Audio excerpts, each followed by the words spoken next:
Today, I want to address a big question that we see a lot here in Break the Cycle, which is how do I stop shaming myself for my choices in partners?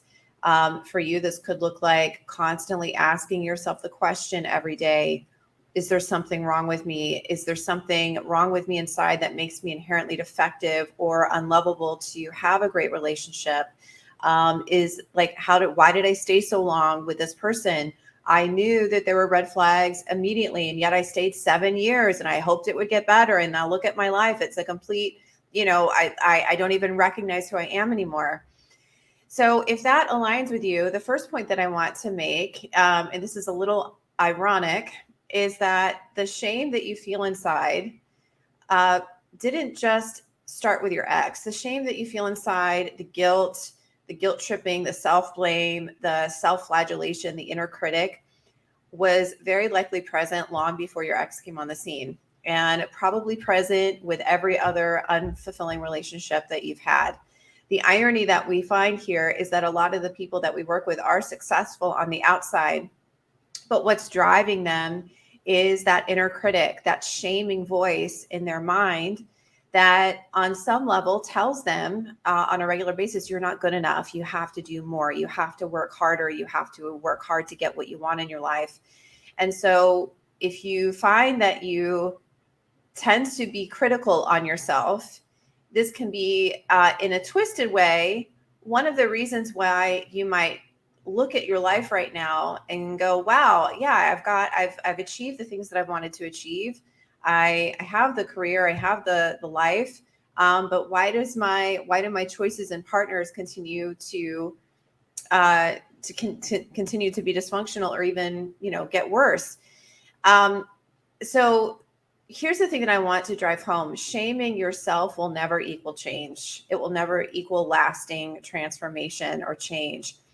Changing your patterns from a place of shame or guilt, wanting to attract a relationship when inside you feel ashamed about your past, or you worry constantly if you're going to make the right choice this time, or if you're going to fall for another unhealthy partner again and you're 55, and then what would happen to you. If that is your mentality and that's your emotional home, you won't make lasting changes. You have to, number one, decide. The word decide means to cut off from all other options. You have to decide that you are actually going to go all in on becoming the best version of yourself and attracting the best partner you've ever had in your entire life. You have to decide that in spite of the fact that maybe you've made it 40 or 50 or 60 years and you've never had a good relationship. In spite of the fact that maybe your relationships have continued to progressively get worse, in spite of all the therapy that you've had, the first step is making the decision. I was speaking with somebody recently who had a really great career, was very driven, highly educated, but was very emotionally shut down and quite guarded and rigid. And, didn't have a true sense of urgency that this was a high priority for her to actually open her heart and become vulnerable and get uncomfortable and do the necessary work required to attract the type of relationship that she wanted.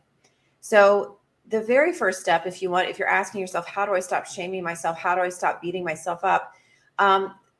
First thing is that this has probably been a concurrent pattern you've had for many, many years. And it didn't start with your ex. It started with you. It emanated from you. A lot of people don't like this statement that you tend to attract what you are and not what you want. I didn't make that up. This comes from other people in the personal development world.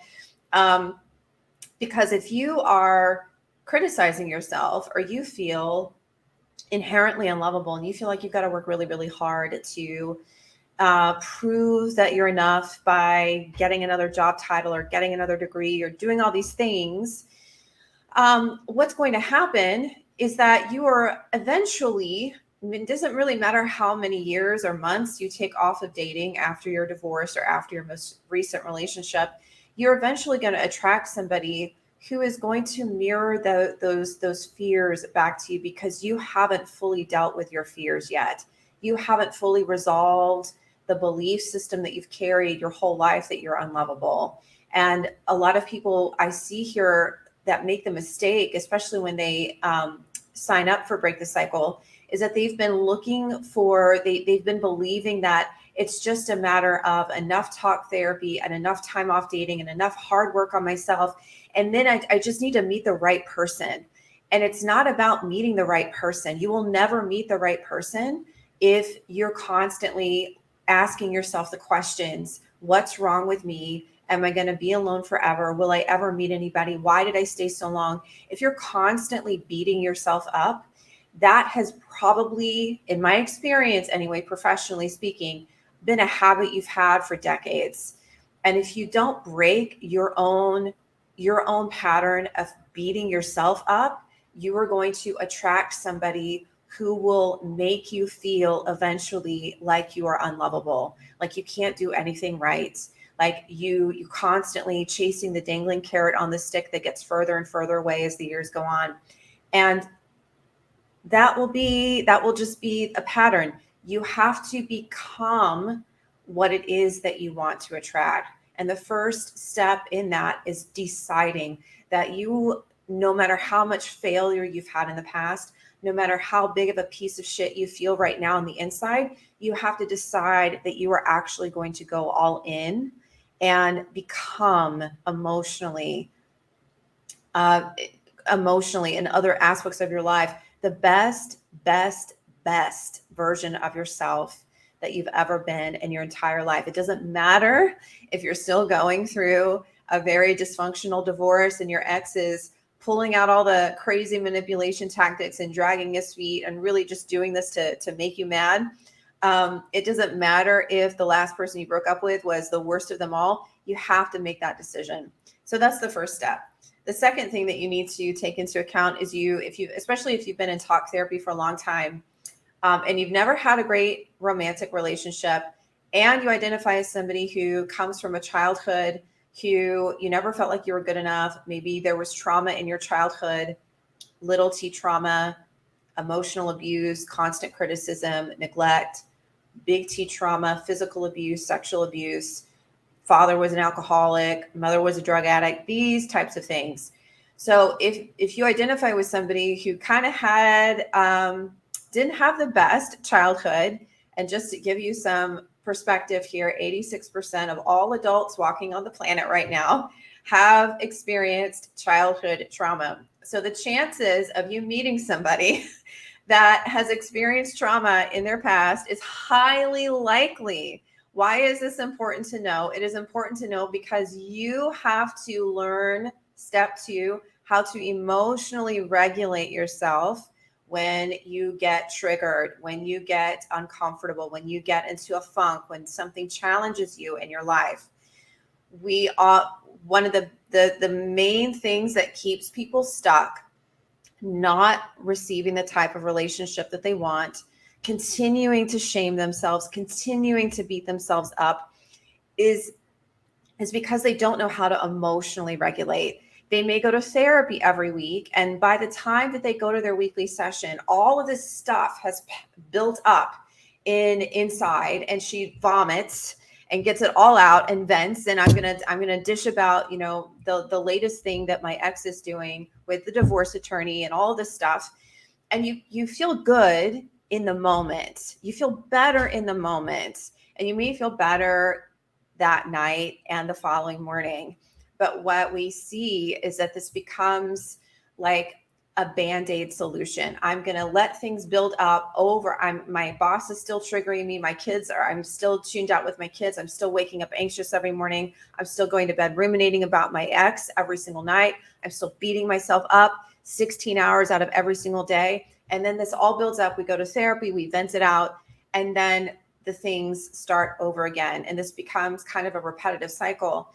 And unfortunately, if you identify with somebody who has childhood trauma, or you didn't have the best childhood, and you've had an emotionally abusive relationship, the chances are pretty likely that you have some type of relational or complex trauma.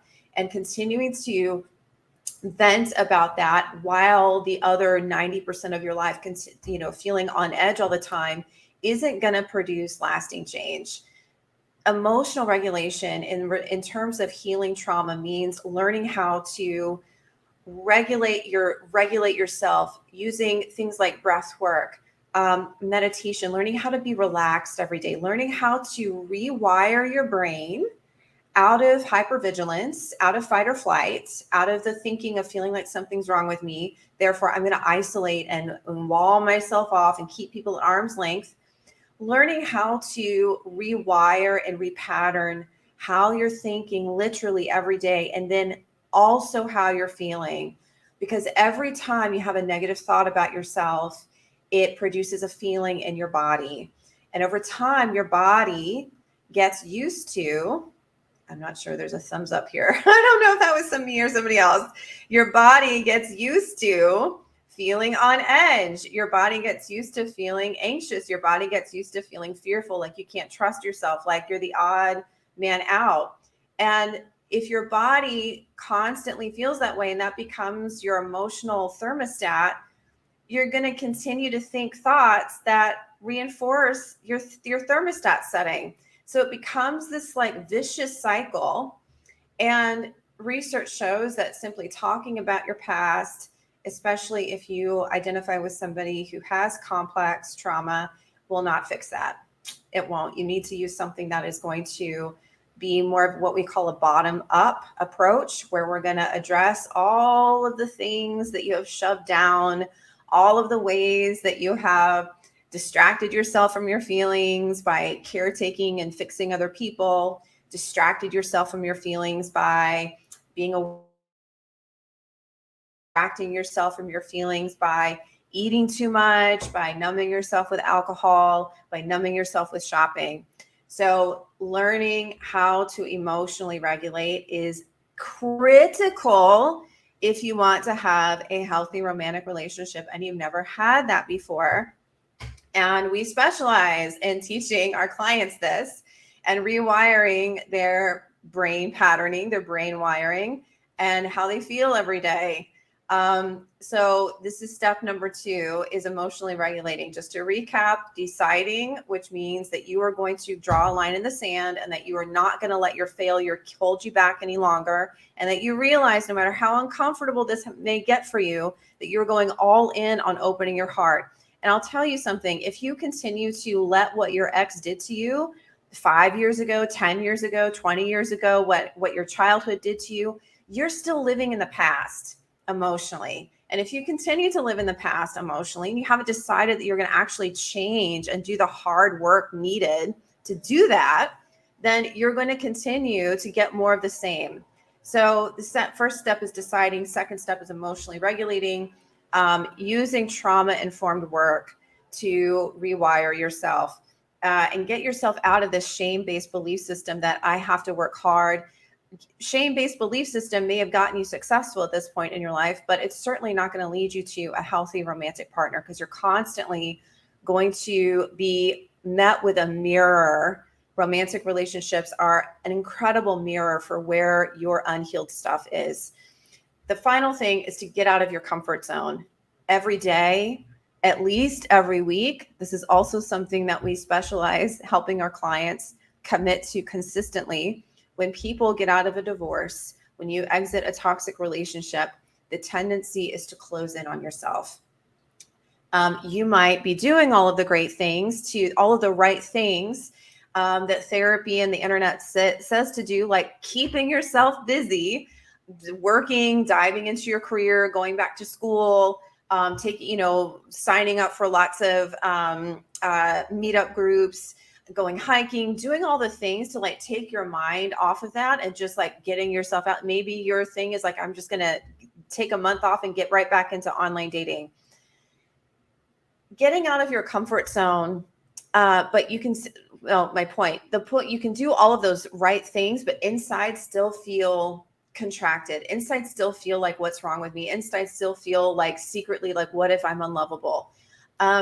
Learning how to get out of your comfort zone, especially if you are someone who has turned in on herself. we see a lot of women here who've had a really traumatic relationship, and they will turn to their career as the one and only place that gives her some kind of fulfillment. And ultimately that career doesn't fulfill her because she's approaching it from the mindset of, I have to work hard, I have to keep doing more in order to prove my worth. A lot of the people that we work with who do try to just focus on her career wind up with burnout or feeling overwhelmed or resentful and struggling in their career, that they're looking to bring her some sense of validation and redemption, and I'm worthy and I'm lovable. Getting out of your comfort zone means being vulnerable in relationship settings. It means dating again. It means doing things socially that are going to bring up all of your social anxiety. It means facing your fears and doing that every day, and doing things that are going to scare you every day. Because if you are someone right now watching this and you have walled yourself off from connection, you've deleted all the dating apps, you've told yourself it's stupid, this is not worth it, I'm just going to be single, I'm never going to, I'm probably never going to meet anybody, and I'm just going to work, and maybe if God wants me. If you're telling yourself that right now, you are already enrolling yourself into failure. You have to be willing to face your fear every day. One of the main reasons why you stayed in a toxic relationship was, number one, your lack of decision making. Number two is that you're really making fear-based choices, hoping that I don't want to feel abandoned. I don't want to feel lonely. I don't want to have to go through the pain of yet again another failed relationship. So I'm going to use my willpower to make this work. I'm going to be strong, and we're going to make this work. And the longer you have that, I'm gonna this hardened approach, the less receptive you are to actually getting what you want. So just to quickly recap how to stop shaming yourself for your past relationship choices. First and foremost, you need to decide that you are sick and tired of being the victim. You're sick and tired of rehashing the same old sad, heart-wrenching story about your past and your ex and the ex before that and this one and this one and this one. You are done. You are done with that. And you have to decide, which in Latin means to cut off from all other options, that you are actually going to go all in on becoming, not doing, but actually emotionally becoming the best version of yourself that you have ever been. And if you want a healthy relationship, and everybody that we work with ultimately wants that, they may not be ready for it right now, but eventually you want that. You realize that in order to attract the best partner you ever had, you have to be the best version of you you've ever been. So you have to decide that you are going to go all in on that process. And you have to already go in with the mindset that it's going to be uncomfortable. And I am up for that challenge. I'm not going to choose to be the martyr. I'm not going to choose my fear. I'm not going to choose to keep myself walled up and keep hiding in my work and my career, because that keeps me safe. That's the first thing. The second thing is that you need to be using some trauma-informed skill set, mastering a trauma-informed skill set, emotionally regulating yourself. And you need to be doing this and establishing a daily consistent ritual so that by the time life hands you challenges, you have new brain wiring and you're no longer feeling like a piece of shit inside, and you're able to handle that challenge, that rejection, that abandonment in a much more effective way that leaves you less emotionally suffering and less beating yourself up, and you're just taking the lesson, you're taking the win, and you are continuing to up level. The final thing is that you must be getting out of your comfort zone and doing things that scare you on a daily basis, if not a weekly basis. This doesn't necessarily mean jumping out of an airplane every week, but for a lot of people that we work with anyway, it means learning how to be comfortable being alone, learning how to be okay with being really, really vulnerable and feeling like an idiot, and feeling rejected, and being able to overcome those feelings with grace and ease. So if you resonated with this today and you're a high achieving woman and you realize that your shame and feeling unlovable and feeling unworthy has probably gotten you really great places in your life because you don't feel worthy. You've worked really, really hard to get what you want, but deep inside you still don't feel happy. You still feel empty, and you are struggling to recover from an unhealthy relationship. you haven't been on a date in 4 years, you want a great relationship, but you know there's something in the way, and you don't know what it is, and you are ready to go all in on becoming the best version of you and attracting the best relationship that you've ever had, then I invite you to book a free breakthrough call. Go to bethanydotson.com/talk. Here's who the call is for. This is for somebody who is successful, stable in other aspects of her life. You identify with your love life being like the one problem area that just keeps showing up. It's like no matter what you do, this keeps happening, and you are ready to finally tackle it. The second thing, you need to be single or divorced. You can be in the process of a divorce, but you need to be, the most important thing to recognize here is you need to be 100% done with your ex. If you are still lingering in a co-addicted, narcissistic, codependent relationship, and you're still hoping he's going to change, we won't be able to help you until you are all the way over in your lane and you're ready to do the hard work on yourself without ever entertaining the possibility of going back to your ex. Finally, you need to preferably have had some exposure to therapy, exposure to personal development. Maybe you've had coaching for your career. Maybe you've had some talk therapy after your divorce. You felt a little better, but then you kind of stagnated and you're like, I just stopped going because I didn't feel like it was getting anywhere. We want you to have some like exposure to already helping yourself, but you've taken off the runway, but you're not flying at top altitude yet. So if that's you, please go to bethanydotson.com/talk, book a free breakthrough call. We will have a very honest, heart-centered, transparent conversation, eye-opening conversation to get you clear on what it is that you exactly want in your life and determine if we can help you get there. Thank you so much. I will see you all next week and have a beautiful day. Take care.